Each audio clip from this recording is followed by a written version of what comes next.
spend your life saying you're a proud Irishman, there's not much better day to be born than Patrick's Day, is there? My story tonight tells a man who's lived in the locality. But when I say he was a proud Irishman, as the story unfolds, you may wonder a little bit about it. But his life ended, or during his life, he was at one of the most poignant times in Irish history. I'm Toastmaster. Ladies and gentlemen. Henry, known as Harry, de Courcy Wheeler, was born on Patrick's Day in 1872. He went to Trinity College, where he studied Greek and Latin. He later qualified as a lawyer, although he never practiced Irish law. He married a woman from Mayo called Selina Knox, who happened to be the cousin of Countess Markovich. And they lived in Robertstown House. Now there is a connection with my family, in that my grandfather on my father's side, whom I never met, he was dead before I was born, was steward at the estate. In 1914, Henry was called up as a reserve officer in the British Army to go to England and on to Belgium to fight in World War I. By the time he got to Dublin, however, War Command sent him back and said he was to take over command at the Capt, which they did. And the whole family trooped from Robertstown to the short distance to Cork. Now, he wanted to see action, and he made numerous pleas to be sent to the front. And then when they brought an Air Corps into the Curragh, he really wanted to join the Flying Air Corps. He got on really well with the local people. He knew many friends. Despite being a British Army officer, he knew many people in the Irish Volunteers. Indeed, when he was being sent to the front in 1914, the entire village of Robertstown came out and gave him a guard of honour.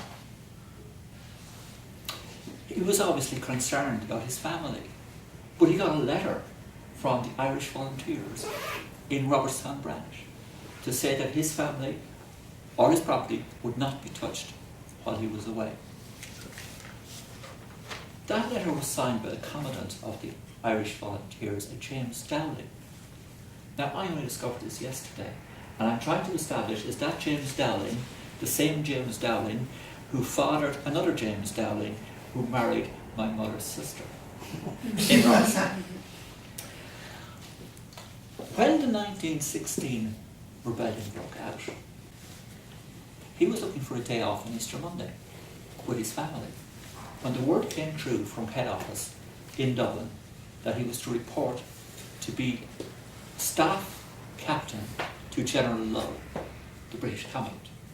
Now, he was obviously very worried about his family, despite the reassurance that he got, but his family was never touched. His daughter, aged 7 at the time, she is still alive at 107. She's one of the oldest people in Ireland and featured on that recent Older Than Ireland programme. She remembers climbing to the top of the tower at the Curragh camp to see Dublin burning. He went up to Dublin in a car and found absolute chaos going on. There was sniper fire everywhere, buildings were on fire. He went into the office and he was handed a phone. Please take off the phone. The phone never stopped ringing. The guy who handed him the phone immediately lay down on the floor and fell asleep. They were so exhausted. He had a difficult time in his mind. He wondered why he was given the job, because was it just his rank and his competence? Or why? It was a difficult time, obviously, against his own people. But sometime after, word came through that there was a Sinn Féin nurse who wanted to meet the commanding officer. at the Parnell Monument. The commanding officer was a General Lowe. So Lowe said to Henry, Wheeler, come with me. And they went through dodging bullets in a car at extreme speed. The speed saved them before people realised this was the top brass in front of the car. They met the nurse, and she was coming from Padraig Pearse, looking to negotiate a surrender. She was sent back to say the only surrender he would accept was unconditional. So she was given 30 minutes to come back from Pearse. She came back from Pearse, and Pearse arranged the surrender. Now, this is a bad copy of the photo of the actual Pearse surrendering. This is Padraig Pearse, this is General Lowe, and this here is Harry Wheeler in this picture. This is a slightly better picture of Harry Wheeler,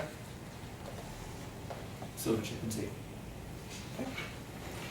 Now, it took the surrender of Padraig Pearse, and Padraig Pearse handed over his revolver to Henry. And he emptied his canteen, and his canteen consisted of 2 large onions. And at that time they thought onions were very high in nutrition, and that's why they had them in their rations, onions. Pearse was brought, and they typed out his surrender, and he signed it. She was then dispatched, the nurse O'Farrell, because she was trusted. She was then dispatched to Dublin Castle to speak to James Connolly, who was commanding the Irish Citizens' Army. And even though Connolly was on a bed, on a stretcher, injured, he promptly gave the surrender for the Irish Citizens' Army. They were then took the surrender of Michael Collins, Sean Lemass, and Sean McEntee. They went to Boland's Mills, which was commanded by Eamon de Valera, but they couldn't get in there, it was so well barricaded. And Eamon de Valera says, I will not accept surrender from a prisoner, meaning Pearse. He says, my commanding officer is MacDonagh, and unless he gets it from him, he's not surrendering. So then they went further on to the College of Surgeons, where the commander was Michael Mallon. Michael Mallon surrendered along with his second in command, who was Countess Markovich. Now remember, Countess Markovich was a cousin to Henry's wife. As she handed over her pistol, she kissed it and gave it to him. There was chaos on the streets. He offered to bring her in the car. No, she says, I fought with my people, I walk with my men. So she walked through. Eventually, de Valera retired, or surrendered. At the trials, he gave evidence at the trials of Pearse, Connolly, Mallon, and Countess Marchbanks. After Countess Marchbanks, the President's Court asked if she wanted to say anything, and she said no, the officer said it right. At the same with Mallon, Commandant Mallon, he said, do you have any questions to ask this man? He said no, but I'd like to be placed on record that for me and my men, the respect and treatment we've had from Captain Wheeler was brilliant.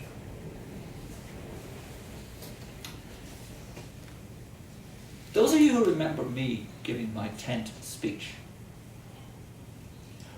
I spoke about my love of travel and how my love of travel was inspired by a book my father got as a kid, a pre-World War I atlas. This is the atlas. This atlas was given to my father as a very young boy by Captain Henry Wheeler. This, on pain of my life, I got from my mother last night. This is a long service medal given at the Spring Show of 1921 for my grandfather for working who he did at the Wheeler estate. In 1949. As I said about Mallon, this picture of him, the stick he's carrying, was a stick the Commandant Mallon presented to him. Now, in return, in 1949, Captain Wheeler presented to the state, to President Sean T. O'Kelly, Pearse's revolver, which he had all the time, and is now in the National Museum. And he said to President Sean T. O'Kelly at the time, "I feel this is most apt, Your Excellency, that I, as Staff Captain to General Lowe during the Revolution, is giving you, Staff Captain to Commandant Pearse, Pearse's revolver." Pearse's.